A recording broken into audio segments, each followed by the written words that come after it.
Diaspora FM.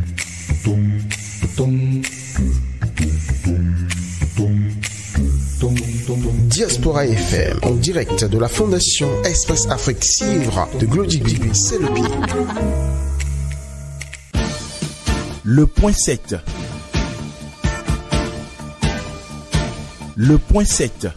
Votre émission de décryptage de l'actualité nationale et internationale sur Diaspora FM 102.3. Bonjour à tous, bonjour à toutes. Une semaine encore de fini sur Diaspora FM. L'exercice pour nous tous les vendredis, c'est quand même revenir à froid sur les événements importants de la semaine. Et c'est avec beaucoup de bonheur qu'on se retrouve encore aujourd'hui en studio. Je me retrouve avec, bien sûr, mes deux partenaires de l'émission, les deux experts. Vincent Fortuné, bonjour. Bonjour, Peggy Ludovic Dagba, et bonjour aux auditeurs de Diaspora FM. En face de vous, Julien Kitty, bonjour. Bonjour, Peggy Ludovic Dagba, bonjour aux auditeurs de Diaspora FM. Aujourd'hui, vous êtes totalement calme, hein, très cool, pas de portable, pas d'audio, et bon, à quoi est dû ceci, à quoi on le doit? Bon, il y a de ces jours où on décide consciemment ou inconsciemment de ne pas être dans l'exposition de ces ébullitions internes. Mais vous me voyez très calme, mais le feu de la passion qui est en moi et surtout c'est l'eau dormante. Ouais, ce feu il est toujours allumé, il est toujours ardent. Parce que toutes les fois que je serai appelé à même réveiller de mon sommeil pour apporter ne serait-ce que mes idées pour l'édification d'une nation prospère et juste au Bénin, je le ferai. Je n'ai que ça, et malheureusement je ne cesserai jamais de le dire. Nous sommes en train de construire une société où on pense que la parole est vanité, où on pense que les idées ne sont plus le terreau de la construction de grandes réalisations, où on pense que le discours n'est plus la fondation du jeu politique. Et quand je parle du jeu politique, c'est l'espace public, son animation et tout le reste. Mais quelqu'un a dit, et je le soutiens, que si le monde va mal, ce n'est pas la faute de ceux qui font mal, c'est aussi la faute de ceux qui savent et font bien, mais qui se taisent. Alors, Vincent Fortuné vous aussi, vous avez dû quand même parcourir une bonne distance avant de nous rejoindre avec les aléas. Est-ce que vous aussi, vous avez quand même quelqu'un à côté à nous révéler, peut-être sur la voie en venant? Non, j'ai juste à révéler aujourd'hui que quand vous faites bien, il faut le dire. Vous avez l'habitude de me donner de pure water ici, mais ce matin, Peggy Ludovic Dagba a décidé de faire autrement. Je crois que c'est la révélation que j'ai à faire aux auditeurs ce matin. Donc, j'ai cherché. Aujourd'hui, je le dis bien, ce n'est pas pure water, rassurez-vous. Ça s'est bien passé, ça se passe encore bien là.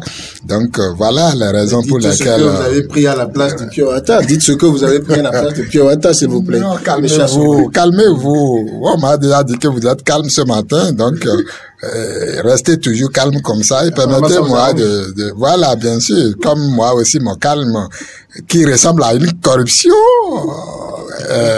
aujourd'hui, parce que tel que ça s'est passé, j'ai dit à Peggy Ludovic d'avoir choisi aujourd'hui de me corrompre pour que je sois sage, je sois calme. Mais pour quel but? Pour que je sois calme en studio. Alors, donc, je le suis. Et puis, voilà. Je voudrais quand même que qu'on aborde avec sérénité les sujets à l'ordre du jour, parce que nous en avons suffisamment. Et puis, mais on va se focaliser sur les plus importants de la semaine. Et je crois que c'est pas anodin.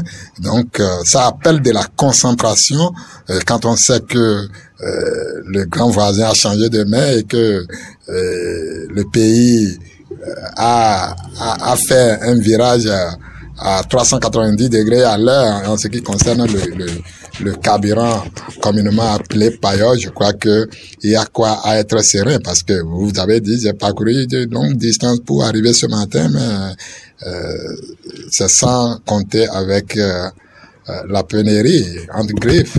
C'est justement ce que j'allais révéler aux auditeurs. Vous avez dû subir les rigueurs. Franchement, oui, l'essence qui devient un liquide vraiment précieux aujourd'hui, mais assez cher. Il est rare, apparemment. Très rare, il faut le dire, parce que là, il faut aller faire l'accueil au niveau des stations, et je crois que ça ne fait que commencer. Entre hier soir et ce matin, et aujourd'hui, je crois que les Béninois vivent déjà, ils sentent déjà la pression à ce niveau-là, hein, je vous assure. Mais à quoi c'est dû cette subite augmentation du prix du litre de l'essence au bord de la voie? Ah oui, c'est tout à fait normal. Moi, je ne cesserai jamais de le dire assez, parce que l'essence que nous appelons ici Bayor n'est pas du Bayor, puisque c'est pompé à la pompe en terre nigériane. Et c'est ça qui est convoyé ici. C'est vrai, les conditions de transport font que ça ne vient plus en l'état comme ça a été pompé à la pompe. Donc, c'est de l'essence de pomper à la pompe, à la station-service au Nigeria, qu'on amène ici pour vendre ici. Voilà que l'agence qui se charge de la subvention du carburant au Nigeria annonce la fin de la subvention accordée pour que la population achète l'essence moins cher. Donc, qu'est-ce que vous nous dites là? Ah, bien sûr, bien sûr. Donc, c'est pas de l'essence frelatée que les gens vont frauduleusement prendre et qu'on vient nous servir ici aux abords des voies? Du tout pas. Donc, c'était de l'essence subventionnée. Bien sûr, l'essence subventionnée au Nigeria, puisque les nôtres vont s'approvisionner dans les stations-service au Nigeria. Maintenant, Tinubu, le nouveau président, pendant la campagne, avait déjà annoncé la fin de la subvention du carburant. Voilà, il prête serment le lendemain. L'agence nigériane qui se charge des hydrocarbures, du carburant pour le pays annonce la fin de la subvention. Allez, ça y est. Et là, tout de suite. Si vous voyez, même en terre nigériane, c'est un tollé général que cela a créé. Mais ça ne va pas plaire aux Nigérians, donc on aura des manifestations dans les prochains jours. Certainement, parce que hier, ça a créé déjà un peu de chauffourée, donc il y a eu un peu de bruit, et je crois que les jours à venir, il y aura encore suffisamment de manifestations. Pendant ce temps, nous ne pouvons pas se manifester, on va subir, et on a commencé, ce n'est que le début. Et là, c'est là qu'on saura vraiment si les Béninois sont résilients. Parce que... Je vais demander à Julien Kiti, à combien il a pris le CM pour nous rallier ce matin? Non, je pense que ça n'est pas le plus important, parce que, vous savez, on est dans un système... Pour comprendre un peu, comment dire, les conséquences de cette augmentation subite. Non, on est dans un système où vous choisissez un exemple où les tarifs ne sont pas... Ça fluctue selon les négociations. Mais tout compte fait, quand vous retrouvez Zébidjan, vous retrouvez un taximan aujourd'hui, il vous dit quand... D'abord, il augmente le prix, ça varie d'un taximan à un autre, mais il vous dit l'essence coûte plus cher. Quelqu'un va parler de 700, quelqu'un va parler de 650. Et je dis, ben alors, allez à la station. On me dit, bon, c'est pratiquement le même prix à la station. Et je dis, donc, allez à la station. Dit à la station, c'est de longue file. Toujours est-il que les gens sont en train de subir les affres de la pénurie. Mais moi, je pense que c'est une conséquence directe de la dépendance qu'on a vis-à-vis du Nigeria sur ce plan. Cette dépendance, malheureusement, n'est pas rendue officielle. Elle n'est pas rendue formelle. Parce que c'est pas parce que c'est de l'essence que les gens vont prendre pas des voies frauduleuses ou bien des voies non officielles que un État responsable ne s'occupe pas de ça. Parce que s'il y a la grande partie de la population qui s'approvisionne dans le secteur informel, ça veut dire que s'ils n'ont pas l'essence après, ou ils l'ont à un coût très élevé, C'est des citoyens qui sont en difficulté et l'État a un rôle régalien de les protéger, de leur permettre de se déplacer, d'aller et venir. Et c'est parce que leur pouvoir d'achat n'est pas peut-être élevé que ils ne préfèrent pas les stations. Et c'est parce que notre pays a aussi une tradition, une malheureuse tradition d'insuffisance des stations dans la couverture du territoire. Et parfois de l'insuffisance Seulement l'insuffisance des stations? Non, il y a le coût aussi qui est pratiqué. Oui, il y a le coût. Vous savez, même si le coût est élevé, si le produit est disponible partout, proche à la portée de tous les citoyens, du point de vue de la distance, même si le coût est élevé, ce peuple-là, c'est plus facile pour lui de s'adapter que si, en plus d'avoir un coût élevé, les gens doivent faire de longues distances avant de trouver une station. Et quand ils trouvent une station, le produit n'est pas suffisamment disponible. Donc, on ne peut pas détacher un facteur d'un autre. Je confirme ce que Vincent Fortuné Asogba est en train de dire par rapport à l'essence qui vient du Nigeria. Le cas que vous étiez en train d'évoquer, à savoir des installations pétrolières qui sont siphonnées par des gens, non, c'est des cas exceptionnels. Quand il y a des incidents dans certaines zones, on se rappelle, et ça a été un peu, pour la petite histoire, à la base, la résurgence des groupes terroristes au Nigeria. C'est-à-dire que c'était dans des zones où on produisait beaucoup de pétrole, mais ça ne profitait pas aux populations locales. Et ces populations se plaignaient, mais n'avaient pas gain de cause. Et du coup, avec la pollution de l'environnement, tout subissait le coup.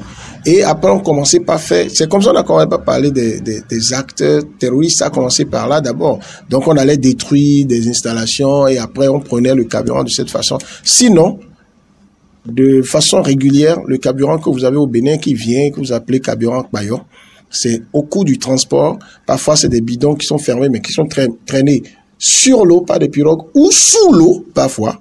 D'accord, attachés, transportés sous l'eau. Et vous savez, quand ça passe... On dirait que vous avez baigné un peu dans ce commerce-là, à un moment ou à un autre. Non, mais pour pour maîtriser un peu les filons. Pour quelqu'un comme moi qui, au bas mot, a traîné ses bottes et de façon plus ou moins efficace dans le journalisme, si vous avez... Je n'ai pas exclu. Voilà, donc si vous avez été un reporter, journaliste de terrain, c'est pas normal. Et vous et moi, vous le savez très bien, c'est pas normal que vous ne sachiez rien de ce qui se passe au Nigeria à côté. D'accord? C'est pas normal que vous ne sachiez rien de ce qui se passe au Nigeria à côté.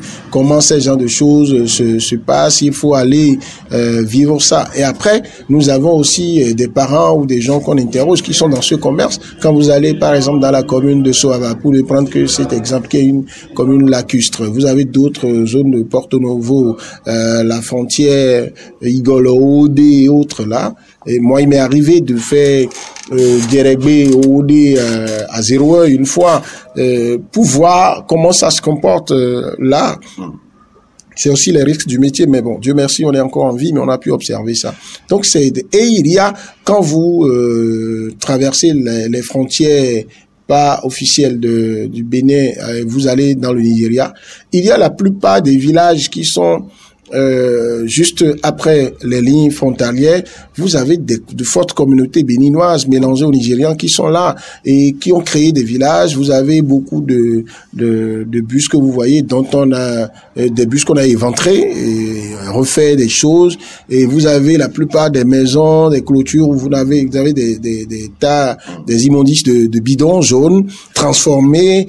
Vous savez donc que c'est à la station que les gens vont chercher comme ça, parce que ça coûte moins cher là-bas. Évidemment, le premier acte que le nouveau président nigérian a pris, c'est de suspendre les subventions. Pas de suspendre, hein, mais de supprimer. Bon, moi je préfère parler en termes de suspension, parce qu'un chef d'État qui arrive comme ça, ne soyez pas surpris qu'ils reviennent. Voilà. Et ça, c'est aussi une manière de gouverner. Prenez cet acte-là, ça permet de voir clair. Peut-être que vous allez entendre bientôt que dans cette subvention-là, il y a des manigances, des magouilles qui sont organisées. Vous donnez de l'espoir, hein? Oui. parce que un chef d'État, il est également à l'écoute du peuple. Et c'est comme quand on avait, sous Boari, quand on avait fermé les frontières bénino-nigérianes, il n'y a pas que les Béninois qui ont senti ça. Les Nigérians aussi. Et il y a eu beaucoup d'insurrections là-bas. Ça a amené Boari à fléchir un peu, mais à ne pas rouvrir complètement. Donc, Tinubu peut être amené, avec les opérateurs économiques et avec les acteurs sociaux du Nigeria, à revoir les choses. Mais pour ça, est-ce que les Béninois doivent compter sur ça? Quelqu'un avait dit quand le Nigeria tousse, le Bénin est enrhumé.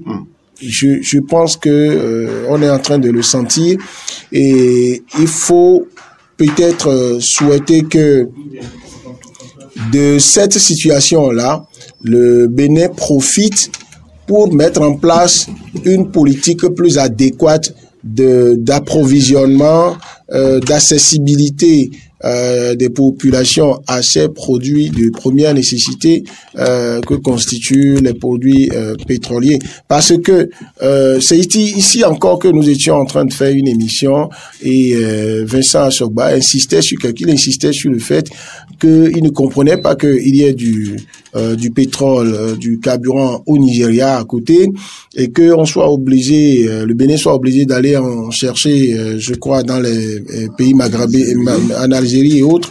Et moi, je soutenais que c'est une question de partenariat économique. Et parfois, vous avez un produit à côté de vous, mais si les thèmes de négociation avec votre voisin ne vous agréent pas, vous pouvez aller chercher loin. Le prix de revient peut ne pas être plus fort pour vous que celui qui vous regarde mal et qui vous snob. Maintenant, si le Bénin réussit à avoir suffisamment de carburant, suffisamment pour satisfaire tous les Béninois, suffisamment pour qu'on ait assez de stations. Aujourd'hui, tout est décentralisé. Aujourd'hui, il y a, c'est ouvert au privé. La Sonacop ayant été dissoute. Donc, aujourd'hui, le privé est censé, lui, mieux organisé, donner une meilleure qualité. Donc, il y a des stations un peu partout. Mais au constat, apparemment, ils n'ont pas encore trouvé la bonne formule. Ces privés qui ont envahi, le secteur. Oui, ces privés qui ont envahi le secteur, bon, est-ce qu'ils ont envahi le secteur? Ces privés qui ont presque le monopole du secteur aujourd'hui doivent comprendre que il ne suffit pas d'avoir le privilège d'être en intelligence avec le pouvoir en place et avoir ces gens de marché. C'est une question de responsabilité. Il faut qu'ils sachent que nous sommes 12 millions de Béninois aujourd'hui et il faut qu'ils sachent que même la couche juvénile, 25-30 ans, c'est déjà ne serait-ce qu'une petite moto d'âme qui nécessite carburant. C'est également beaucoup ce n'est pas que pour les moyens de locomotion. Vous avez également des machines qui nécessitent le carburant. Voilà. Donc, c'est comme l'énergie électrique aussi. Donc, il faut que ceux qui ont ces marchés-là puissent éviter de rester seulement dans les grands centres-villes. Pour rester à Cotonou, Porto-Novo, Parakou et autres là. Il faut qu'ils sachent que dans le dernier village du Bénin, il faut qu'il y ait une station-service. Et dans ce village, les gens peuvent ne pas acheter suffisamment de carburant comme à Cotonou. Il faut qu'ils sachent qu'il y a un côté social du travail qui doit être fait. C'est une question de régulation que le gouvernement fait pour que toutes les populations, où qu'elles soient, puissent avoir accès à ce produit-là. Mais l'autre chose sur laquelle il faudra quand même insister, c'est la présence du président Patrice Talon à l'investiture du nouveau président, du nouvel homme fort du Nigeria, Tinubu, qui, ma foi, a rassemblé pratiquement les grosses têtes. Je vous parlais des grandes personnalités de l'Afrique. Finalement, Patrice Talon y était. Il n'était pas à l'autre inauguration de la plus grande raffinerie du Bénin, du Nigeria, ça a fait jaser, les gens ont crié, les gens ont critiqué. Vincent Fortuné Assogba, vous étiez parmi ceux-là, quand même. Aujourd'hui, est-ce qu'on peut dire que, votre président vous a satisfait, puisque au moins, il est allé à l'investiture de l'homme fort, en tout cas, le géant voisin de l'Est du Bénin? Oui, tout à fait. Ça fait quelque chose au moral de voir qu'il n'a pas été absent à cette grand-messe, parce que ça aura été la goutte d'eau qui allait faire déborder les vases. Pourquoi sa présence à cette manifestation-là était si nécessaire? Ce qui se passe aujourd'hui avec le carburant. Non, vous savez, sa présence est nécessaire. D'abord, pour le bon voisinage. Et puis, on ne peut pas se développer sans le géant Nigeria. La diplomatie et le développement font de pair. Vous n'allez pas vous dire que vous voulez vous développer, mais vous vous fermez aux autres. Ça ne peut pas marcher. Non, c'est de l'utopie. Parce que... Vous n'allez pas pratiquer la politique de l'autarcie. Ça ne marchera pas. Donc, il faut qu'il soit présent. Et ce n'est pas fini. Sa présence, d'accord. Mais les bonnes choses, ce n'est pas ce jour-là. Le vrai débat, les vraies négociations, ce n'est pas ce jour-là. À l'investiture. La preuve, c'est que le carburant, le prix du carburant, aux abords de voie, a augmenté. Voilà. Malgré qu'il soit présent là-bas. Donc, ce n'est pas encore ça. Une chose est d'être présent là-bas. L'autre est de faire en sorte que vraiment, entre le Nigeria et le Bénin, qu'on retourne à cette manière de parler. Le Bénin est le 36e État du Nigeria. 37e, je sais plus. Voilà. Je crois que c'est bien beau. C'est bien à entendre. Il va falloir que les autorités béninoises fassent en sorte que les bonnes relations entre le Nigeria et notre pays se maintiennent et se renforcent. Le mandat de Boari, le mandat finissant avec celui du président béninois, je crois pas que ça n'a pas été vraiment de bonnes relations.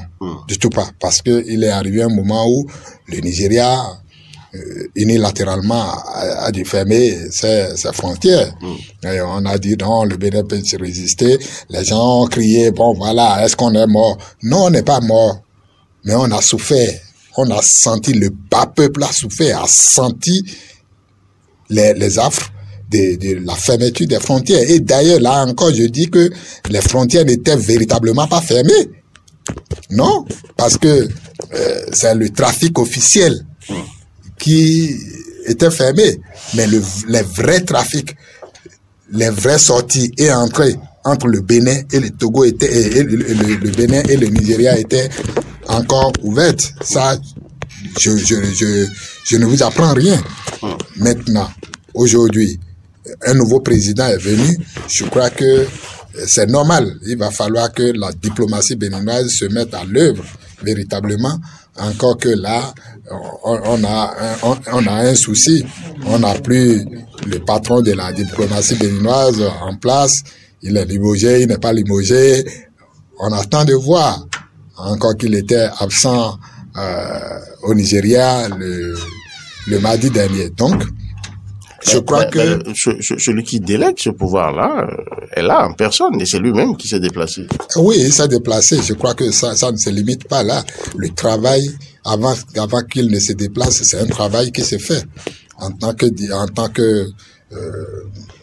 spécialiste des relations internationales, je crois qu'il ne se lève pas pour dire je m'en vais. Les vrais connaisseurs en la matière travaillent d'abord. Il y a un travail qui se fait entre le pays d'accueil et son hôte. Donc, je crois qu'il va falloir que la diplomatie béninoise travaille à ce que les bonnes relations reprennent entre le Nigeria et le Bénin. Parce que l'absence du président béninois à l'inauguration de la plus grande raffinerie de l'Afrique à moins de 200 kilomètres de la capitale béninoise, je crois que n'était pas du tout une bonne image pour notre pays. Nous n'en avons pas. Ceux qui sont à côté en ont. On n'a pas dit d'aller faire de la courbette, mais montrer qu'on est intéressé. C'est vrai, Gilles Léon Kitty disait tout à l'heure, on peut avoir la chose à 2 mètres de soi et décider à aller chercher ce qui est à 200 mètres. Mais ce serait du gâchis. Bien, vous savez très bien, hein, cette notion qu'on a eue en physique, dans la basse classe. Ce qui se gagne en distance se perd en force, et ce qui se gagne en force se perd en distance. En tout cas, moi... Vous vous souvenez de cette théorie? Je n'ai pas fait la physique. La théorie de la poulie. La poulie, bon, moi, j'ai pas beaucoup fait la physique. Ça, j'ai fait. Vous, c'est les lettres. Voilà, donc c'est déjà en 4e, on a choisi de faire Ablamos, donc on a choisi autre chose. Ça fait que la notion là n'a pas été suffisamment maîtrisée, mais je continue de soutenir que avoir le Nigeria en partenaire commercial est mieux que de l'avoir comme un ennemi. Parce que ça ne nous arrangerait à rien. Et qui parle d'ennemi? Non, c'est une manière de parler. Quand les relations ne sont pas bonnes, il y a un problème. Bon. Même si on n'utilise pas le mot ennemi. Il peut y avoir des malentendus. Non. Par moment. Bon, voilà. Mais quand il y a un malentendu par moment, c'est qu'il y a quelque chose qui ne va pas. Les relations s'embrouillent. Mais on ne finit pas s'entendre. Bon, si on s'entend, c'est ce que le commun des Béninois souhaite. Qu'on s'entende et qu'on profite du géant Nigeria. Parce que... Les règles du bon voisinage. Voilà. Vous savez, les deux peuples, Julian Kitty l'a dit tout à l'heure, sont unis pratiquement. Regardez le nombre de Nigérians qui vivent au Bénin et regardez le nombre de Béninois qui vivent au Nigeria. Oui. Donc, on ne peut que rester en pratiquer la politique du bon voisinage et les autorités béninoises doivent faire en sorte qu'elles préservent suffisamment ces relations avec le géant nigérian. Parce que on en a besoin. Nous en avons suffisamment besoin aujourd'hui. On a parlé de carburant, mais regardez depuis un moment comment on subit les affres des coupures intempestives du courant. Faut pas prononcer le mot, hein. Le mot délestage, on nous a dit on n'est pas en délestage. Ah bon? Oui. Ah, monsieur le technicien de l'ASB. Il y a des coupures. Parole du ministre et du président de la République. Ah non, vous m'aviez pas dit ça, c'est vous qui le dites. Ah bon? Vous avez dit, on n'est pas en délestage. Oui, c'est le ministre qui est parti qui le disait. Malgré cela, vous avez passé toute la nuit sans électricité chez vous. Bien sûr. Mais ça vous a rien dit. Non, donc, ce sont les coupures. Délestage. Il faut que les gens cessent de s'amuser avec les mots. Non. Vous nous délestez et vous dites que c'est des coupures. Ça signifie quoi? C'est du mensonge d'État. Mais le délestage est du passé. Pourquoi vous dans leur tête. Dans leur tête et dans votre tête à vous, parce que vous soutenez qu'il n'y a pas de délestage, quand bien même vous n'avez pas le courant chez vous. Je n'ai pas eu le courant, mais il est revenu après. On appelle ça comment? Bon, une coupure. C'est coupure. Oui. Moi, j'appelle ça délestage. D'accord. Donc, à chacun son mot. À chacun selon. À chacun son mot. Donc, on ne peut pas nous interdire, nous dire que c'est coupure et que ce n'est pas du délestage.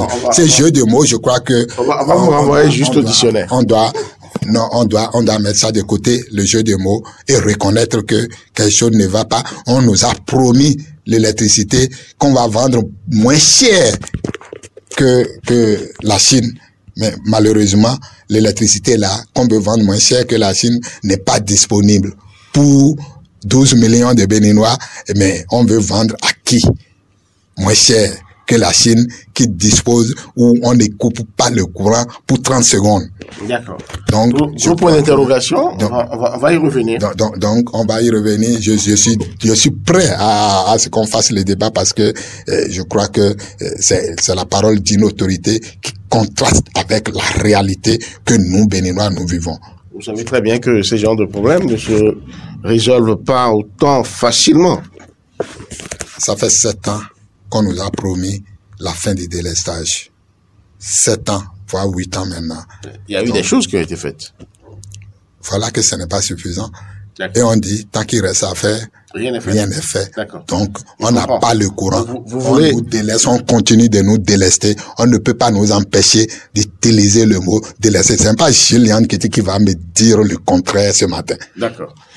Vous voilà, Juliette Kitty, attaqué, on va dire, de front, directement dans cette émission. Que lui répondez-vous? Non, mais sur précisément la question du délestage ou pas, je pense qu'il manque aux déclarations, presque aux incantations de monsieur Assoba. Des incantations, hein? Oui, parce que... Ah bon? Qu'est-ce que vous n'avez pas compris? Non, mais parce que il fait beaucoup d'affirmations qui, au premier degré, ont une certaine légitimité en tant que citoyen. C'est clair, quand vous êtes chez vous, j'ai coutume, je vous ai dit dans les coulisses tout à l'heure, pour moi, quand on arrête l'électricité, c'est comme si tout s'éteint en nous. Vous pouvez plus rien faire. Donc il a raison. Non, il a raison sur les émotions, l'expression de ses émotions. Et dans les faits aussi, puisque vous l'avez remarqué. Dans les faits, il n'a pas donné la preuve qu'il s'agit de délestage, parce que c'est un terme technique, délestage. Et délestage, vous êtes en situation de délestage lorsque, par exemple, la société qui fournit l'énergie donne la preuve que il n'y a pas une quantité suffisante d'énergie pour alimenter tout le monde. Du coup, on fait, et quand il y a des délestage, voilà, on répartit. Et quand il y a des délestage, on fait un planning, on dit il y a telle zone du pays ou de la ville qui va pouvoir avoir l'électricité de telle heure à telle heure, telle autre zone, l'autre n'aura pas. Et ça, c'est souvent dans des crises sérieuses de c'est l'absence de planning qui vous fait dire qu'il n'y a pas de délestage? Pas du tout, vous m'avez pas compris. Vous m'avez pas compris. Et je n'ai jamais dit ça. Ça, c'est une compréhension très étriquée de ce que j'ai dit. J'ai dit. Reprenez alors.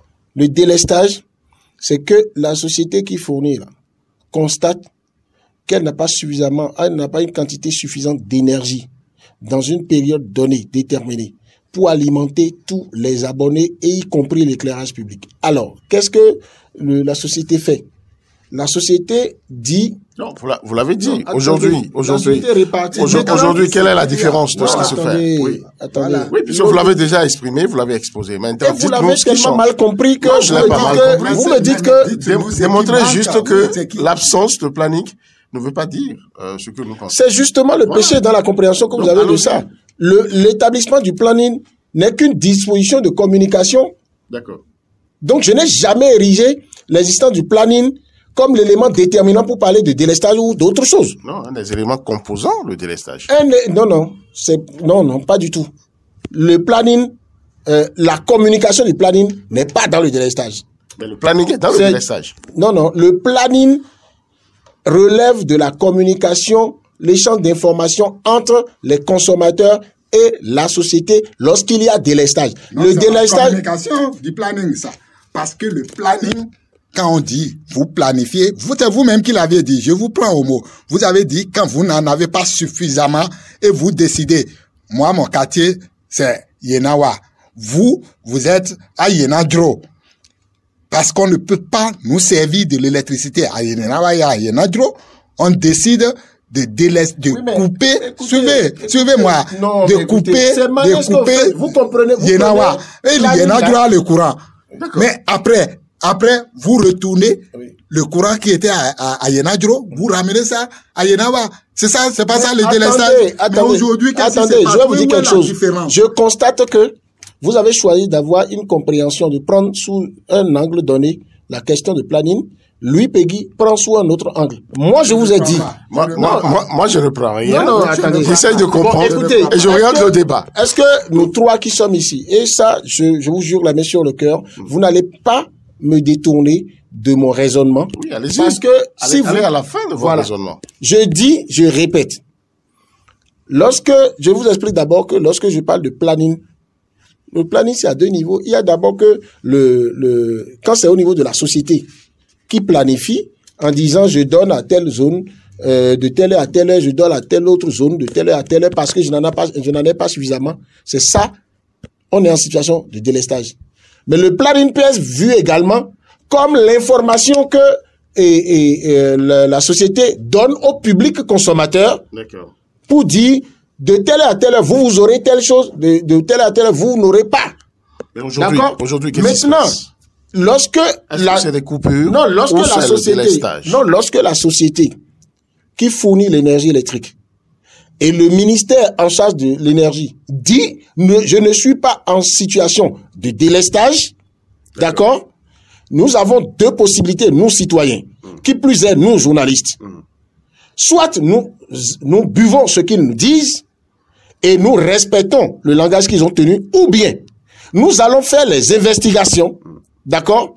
Les investigations en écoutant des spécialistes, des gens en apportant la preuve que là, ils sont en train de mentir, qu'il s'agit pas de, il s'agit de délestage et qu'ils sont en train de nous dire que c'est pas délestage. Parce que il n'y a pas que les situations de délestage qui amènent à l'absence d'énergie électrique dans telle ou telle zone. Il peut y avoir des travaux sur les installations. Et là encore, il faut que la société communique aussi avec les consommateurs. Il peut y avoir des pannes qui arrivent, ou bien de l'incivisme, des attaques sur les installations de la SB2E qui peuvent amener à ce qu'on coupe. Observez que de plus en plus, dès que, et ça c'est une observation simple que moi j'ai faite, je n'ai pas encore enquêté là-dessus, dès qu'une forte pluie commence aujourd'hui dans une zone donnée, on est presque sûr que il y aura coupure. Eh bien, pourquoi? Alors, ça... C'était pas... On ne l'observait pas par le passé. Attendez.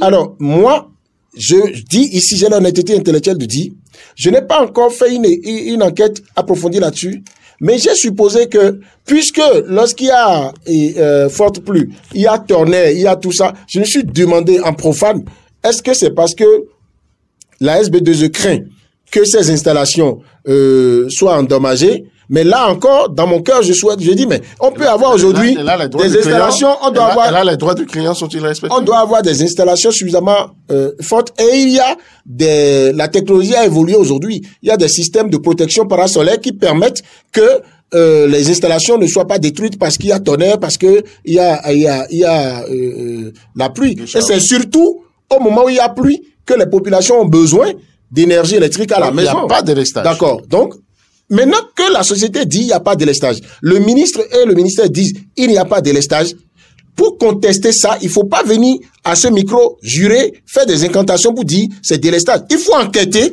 et il est journaliste. Donc on ne peut il faut qu'il aille... Non. Si je vous comprends bien.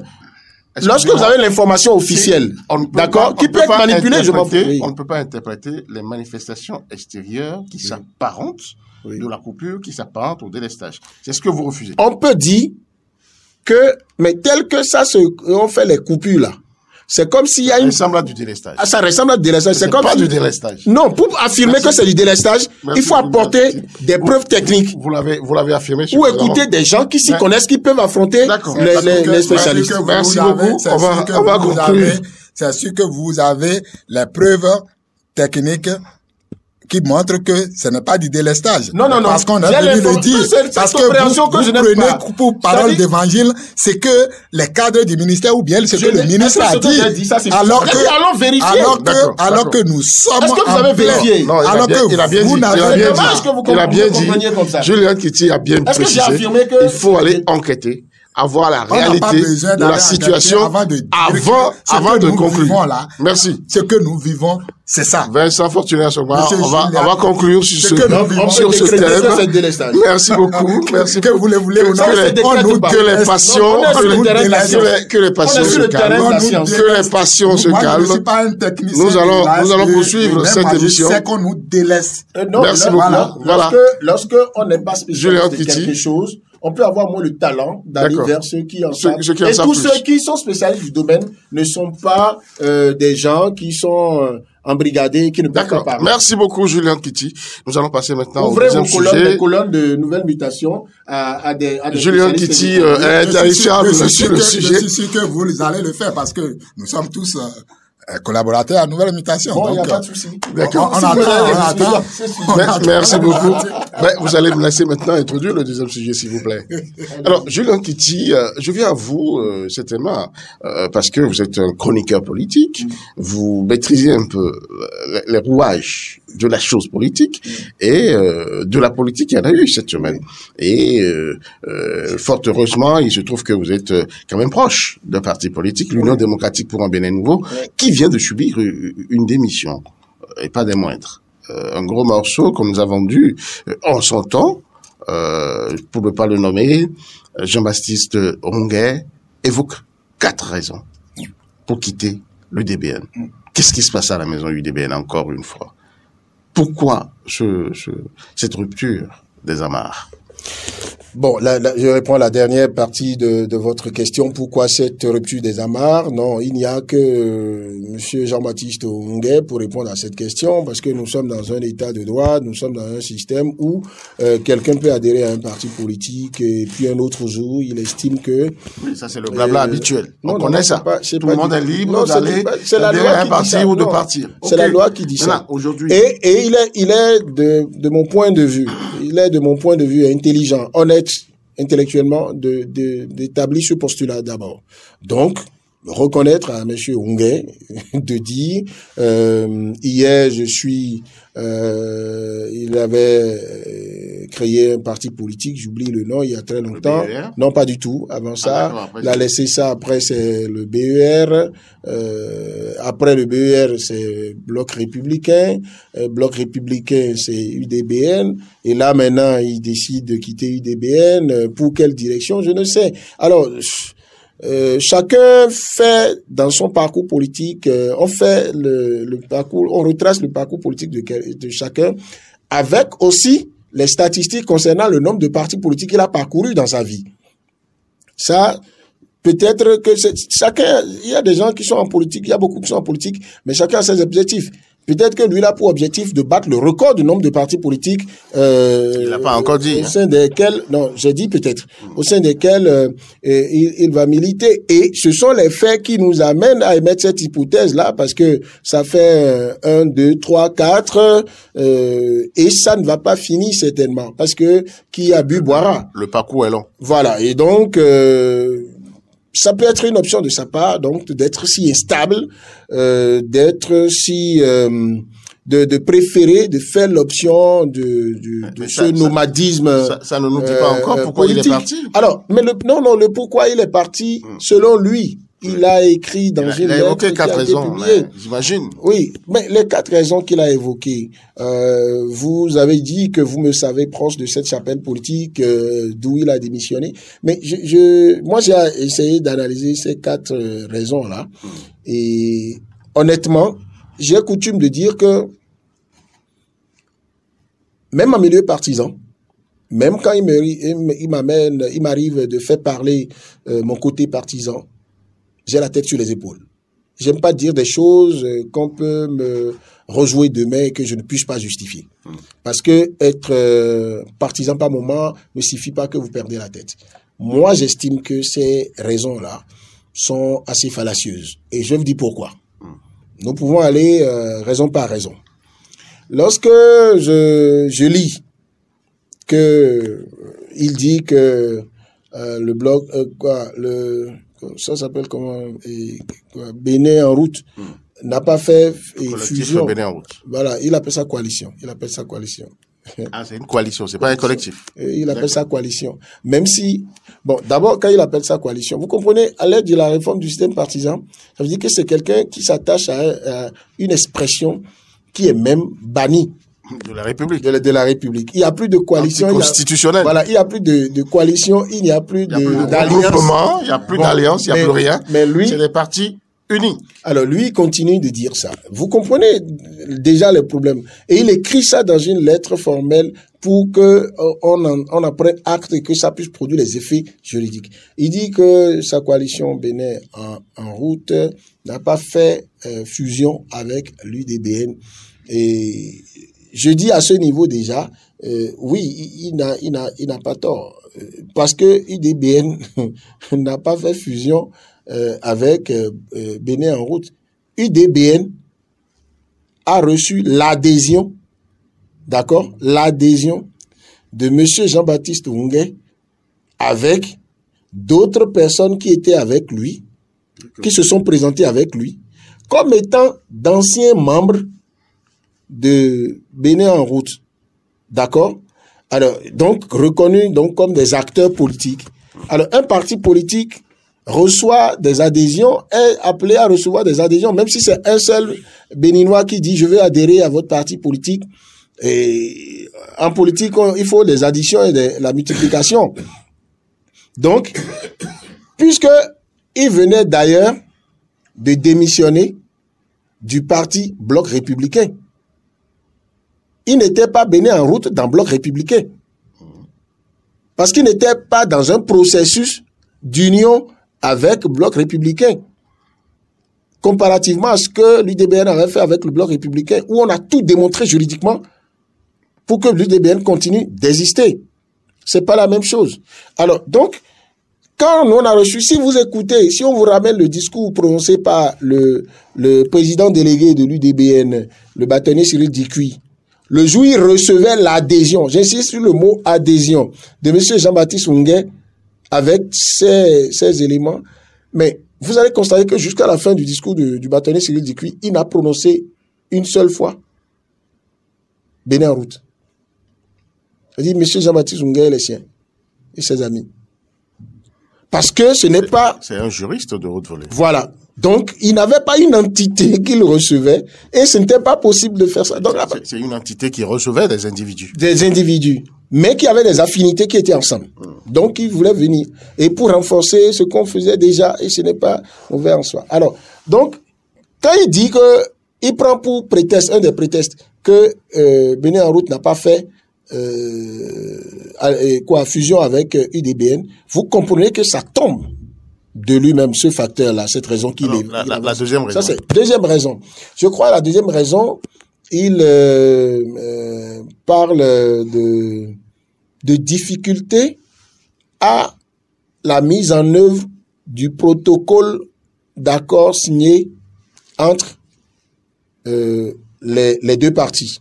Parce que lui, il était en groupe avec, et le problème s'était posé, à savoir est-ce qu'il faut mettre vraiment Bénin en route, et il s'attachait tellement à ça. Mais les difficultés pour la mise en œuvre de ce protocole d'accord, qu'est-ce qu'il met en difficulté? Si c'est difficulté, il parle peut-être du management, oui, mais de la collaboration. Écoutez, la collaboration. Non. Est-ce que ses avis sont pris en compte? J'ai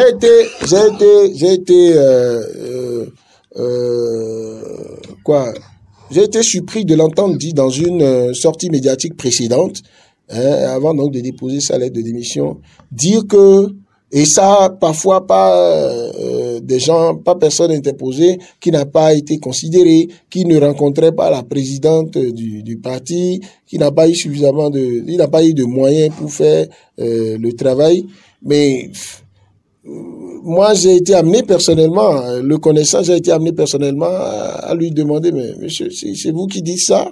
Et des gens disent que vous le répétez même à eux dans les discussions. Il a dit non, lui ne veut pas rentrer dans cette discussion, lui ne veut pas rentrer dans cette... Il m'a dit tout le temps. Parce que moi, j'ai pu avoir la preuve qu'il a rencontré la présidente de l'UDBN sous toutes les coupes. C'est-à-dire qu'il a rencontré la présidente de l'UDBN devant témoins. D'ailleurs, si les deux ne s'étaient pas rencontrés, il n'y aurait jamais eu accord jusqu'à ce que... Non, peut-être qu'il dit à des moments où ils sont des choses importantes à dire à la présidente, oui. Bon, il n'a pas l'occasion de la voir. Oui, mais écoutez, le nombre de fois qu'il a rencontré la présidente, là, vous lui demandez, il va vous dire. Et donc, l'efficacité d'un leader qui adhère à un parti politique, c'est à l'aune du nombre de fois il rencontre le premier leader du parti. Non, je ne pense pas que ce soit de bons arguments à avancer quand on est un acteur politique sérieux et qu'on veut quitter quelque part. C'est-à-dire, je ne dis pas, moi je peux pas être membre d'un parti politique et je veux quitter le parti politique et je dis, l'une des raisons pour lesquelles je quitte le parti, c'est que je ne rencontre pas... Si c'est une difficulté pour lui, non, mais franchement, ça le perturbe, il va le dire. Ça le perturbe, mais après, vous êtes par exemple, vous êtes journaliste, vous connaissez la politique. Donc, si vous voulez analyser la politique là, si ça perturbe quelqu'un, mais au moins vous aurez l'honnêteté de lui dire, mais c'est pas assez pesant dans une analyse politique. Parce que est-ce que ce qu'il y a à faire, vous avez l'information pour faire ça? Les moyens que le parti politique doit vous donner, ces moyens-là vous sont donnés. Maintenant, vous pouvez trouver que les moyens que le parti politique vous donne ne sont pas suffisants par rapport à vos ambitions. Et vous voudriez en discuter avec la présidente? Non, et même dans ces conditions-là, il a eu la possibilité d'en discuter. Mais est-ce que le parti peut vous donner au-delà de ce que le parti est capable de vous donner? Non. Maintenant, si vous trouvez que c'est pas suffisant, si l'UDBN avait eu de très bons résultats aux dernières élections législatives, je suis sûr que monsieur Ungué ne serait pas en train de dire ça. Il serait en train de parcourir le Bénin pour dire c'est grâce à lui que l'UDBN a eu ça. On connaît la preuve, il dit que l'UDBN était quoi à partir de deuxième division. Lui, il voulait l'amener en première division, des histoires comme ça. Il n'a pas pu. Il n'a pas pu et il n'a pas eu les moyens. Donc tout ne se réduit pas à l'argent, je vous en prie. Maintenant, bon, et il parle de ça. Après, il dit mauvaise organisation des élections législatives au sein du parti. Mais monsieur Ungué a été au cœur du dispositif de campagne de l'UDBN, a été à tous les niveaux et a participé à la séance d'évaluation, de débriefing des élections, de la participation de l'UDBN aux élections. Et donc, lui là, les observations qu'il a eu à faire et dont j'ai eu connaissance, ces observations sont beaucoup plus liées au comportement de militants sur le terrain qui, selon lui, n'auraient pas été suffisamment sincères, n'auraient pas fait le travail qu'il faut, n'auraient pas mouillé le maillot comme il faut. Et d'ailleurs, il s'en prenait à des militants pour dire, mais vous êtes militants, vous devez mouiller le maillot comme cela se doit. Vous n'avez pas fait comme ça. Donc, et ça, ce n'est pas un problème d'organisation. Et aucune organisation au sein des partis politiques n'est parfaite. D'accord? L'évaluation se fait à ce niveau également. Et ces genres de réflexion, il est associé. Alors, quatrième raison, je ne sais plus trop qu'est-ce qu'il a dit. Il dit, voilà, c'est là où j'ai bien rigolé. Mais vous savez, c'est bon. Vous n'avez pas rigolé ici. Non, je rigole, hein. Je rigole bien. Ben non, il n'est pas là. Non, mais j'ai pas besoin qu'il soit là. Je ne fais pas un débat contradictoire avec lui, hein. Non, je suis même pas dans ça. Non. Parce que, au niveau de l'UDBN, c'est considéré comme un non-événement parce que, il y a bien plus sérieux à faire pour se relancer par rapport aux défis qui viennent. C'est pas de ça qu'il faut s'occuper. 2006, c'est en orbite. Oui, c'est pas de ça qu'il faut s'occuper. Alors, il dit que, vu que Bénin en route est une coalition de grande envergure nationale. Bon, une coalition de grande envergure nationale devrait, si on s'en tient aux mots, devrait être même plus puissant qu'un parti politique. Hein. Pas au point d'aller, rentrer encore dans un autre parti politique. Bon, en tout cas. Bon, ok.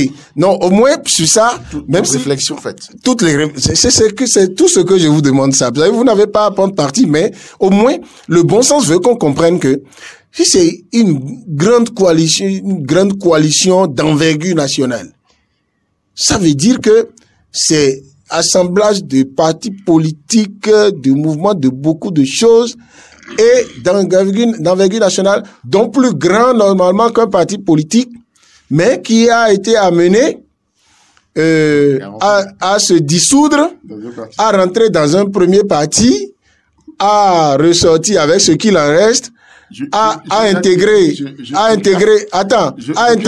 oui, juste 30 secondes, à intégrer un autre parti, maintenant à ressortir de ce parti-là en disant que grande coalition d'envergure nationale. Je veux simplement dire, même si moi je rigole, en nous disant, premièrement, si c'était si grand, plus grand que parti politique, ça n'aurait pas intégré un parti politique puis deux et en ressorti. Alors, deuxième raison, si c'était une coalition, une grande coalition d'envergure nationale, si ça là s'ajoutait à l'UDBN, même si l'UDBN n'a pas beaucoup de milliards, mais normalement on devrait prendre un bus de grande capacité pour amener les députés UDBN à l'Assemblée nationale et on serait en train de célébrer monsieur Ungué. Donc, je constate que l'UDBN a raison de considérer ça comme un non-événement et de ne pas s'en préoccuper. Bon vent à monsieur Ungué. Voilà. D'accord, merci beaucoup. Monsieur Fortuné Assogba, ma question à vous. Comment appréciez-vous l'opportunité de ce départ de l'UDBN? Non. Bon, je suis heureux que Julien Kitty a dit déjà que c'est un non-événement. Déjà, vous avez vu, Julien Kitty a tracé le parcours de l'homme. Parce que Bénin en route, ça ne me dit moi pas grand-chose. Excusez-moi, Bénin en route, il a fait son propre parti politique, il a fait le BR, il est allé... non, il a fait son premier parti. Non, il a fait son propre parti politique. C'est ce que je dis. Après, bon, ça, on a passé ça pour faire BR. Il est allé au BR. Maintenant, il est allé à l'UDBR. Est-ce que finalement, il n'est pas en route, en réalité? Est-ce qu'il n'est pas conforme à lui-même? C'est un vrai routier. Donc, ça veut dire que c'est un vrai routier. C'est Jean-Baptiste Ngoungué en route. En route, oui. Non. Donc, le Bénin, c'est pas bon que ce soit le Bénin. Oui, c'est Jean-Baptiste Ngoungué en route. Il n'a pas fini. Il va continuer parce que, vous savez, c'est le péché mignon que nous reprochons à cette réforme du système partisan. Sinon, lui ne peut pas venir nous dire aujourd'hui que lui, il est une coalition d'envergure nationale. Oui, coalition d'envergure nationale qui se font dans un parti politique qui n'a pas pu soulever ce parti et qui peut-être encore l'a tiré en bas. Je crois que ça ne vaut pas la peine.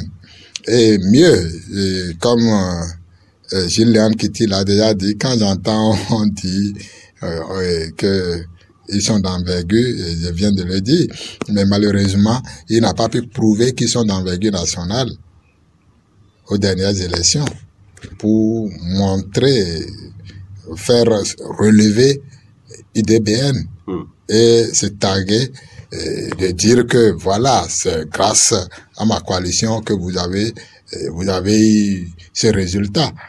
C'est simplement parce que lui-même il reconnaît qu'il ne pèse pas sur la balance qu'il a dû peut-être pour se voiler la face, pour ne pas se laisser découvrir que son BR est une coquille vide, qu'il a décidé très tôt on ne pense pas que vous êtes en train de dire BR. Ah, bon, c'est BR. Son BR est en route. Et je crois que il y a quelque chose qui va pas. Il faut que les gens cessent d'amuser la galerie. Le militantisme, ce n'est pas, c'est pas ça. Il faut y croire. Tout porte à croire que Jean-Baptiste Ngoungué est allé à l'IDBN pensant qu'on lui remette des milliards. C'est ce que moi je comprends. Et que puisqu'il n'a pas eu le milliard escompté, allez, il faut claquer la porte, partir. Mais ce qu'il oublie, sa coalition si grande, dont elle vante le mérite, chaque fois qu'il entre dans un parti et il en sort, sachez qu'il perd des plumes. Chaque fois. Parce que je suis certain que quand il est parti du BR pour venir à l'IDBN, il y a des militants, il y a de ces militants à lui qui ont fait le choix de rester à l'UDBN. Au BR d'abord. Ça c'est confirmé. Il vient à l'IDBN. Les gens trouvent la manière de gouverner ou bien l'idéologie de ces partis. Ils disent, je préfère rester ici, partez. Vous voyez? Donc, chaque fois qu'il mute ou il transhumant, je crois que il perd quelque chose. Il faut qu'il comprenne ça. Il faut qu'il internalise cela et qu'il sache que sa coalition ne reste qu'une coquille vide aujourd'hui. Mieux, je ne sais pas comment on va dire. Je ne sais pas, peut-être Gilles-Léon Kitty, s'il a l'occasion encore de prendre la parole, de me dire, le parti ne fait pas des réunions. Puisque j'ai entendu tout à l'heure, je le dis, qu'ils ont fait le bilan des législatives. Ils ont fait l'évaluation. L'évaluation. Et la présidente du parti ne devait pas être absente à une telle évaluation. Et dit qu'on n'a pas pu voir la présidente. Le parti tient ses réunions statutaires. Et c'est au cours de ces réunions, qu'on pose les problèmes. Parce que même si, dans l'ordre du jour, il n'a pas votre préoccupation, il y a un point divers. Ou même des fois, les divers deviennent des points plus importants dans les débats au cours des réunions. Mais si M.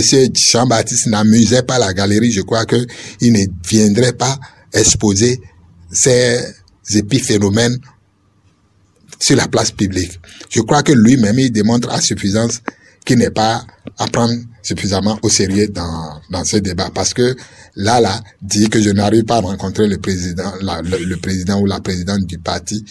Le parti tient ses réunions. Vous êtes membre des structures statutaires du parti et vous ne pouvez pas poser vos problèmes. Ça veut dire que son problème, c'est entre lui. Le problème est personnel. Voilà, entre lui et la présidente du parti. Donc, ce n'est pas un problème de la gestion du parti. À aucun moment, il n'a pas fustigé la gestion du parti. Voilà, puisque là, il n'a pas dit, décision opaque, les réunions ne se tiennent pas, non, nos ambitions ne sont pas, ceci ou cela. Encore 10 secondes. Mais, malheureusement, le monsieur vient dire que il a des difficultés à rencontrer la présidente du parti. Ça veut dire que le monsieur amuse simplement la galerie.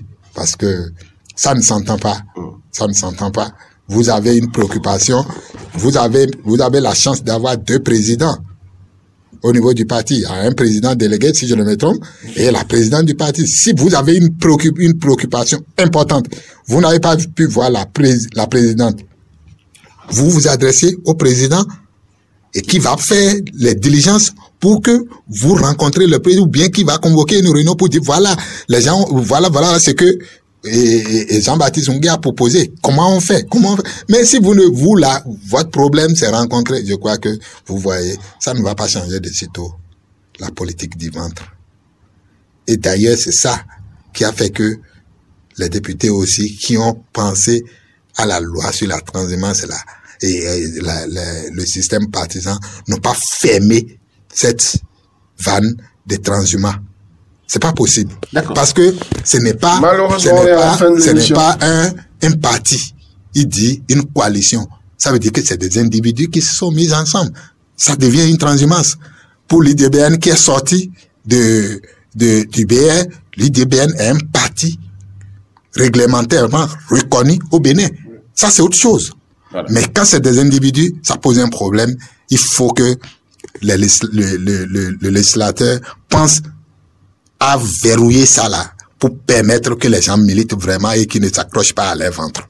Merci à vous. Merci, chers débatteurs. C'était Vincent Fortuné Assoba. Il est le directeur de publication, le directeur général du journal Les Nouvelles Mutations. Face à lui, c'était le chroniqueur politique, Julien Kiti, qui était dans son élément. Oui, mais vous ne rappelez pas le site d'information de... Ah, d'accord.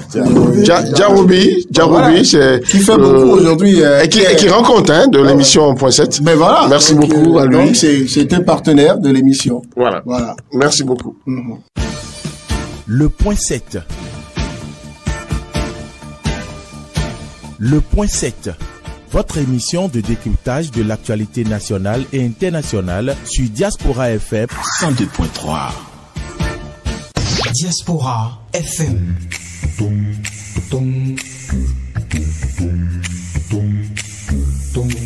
Diaspora FM, en direct de la Fondation Espace Afrique Civre de Glody Bibi, c'est le pire.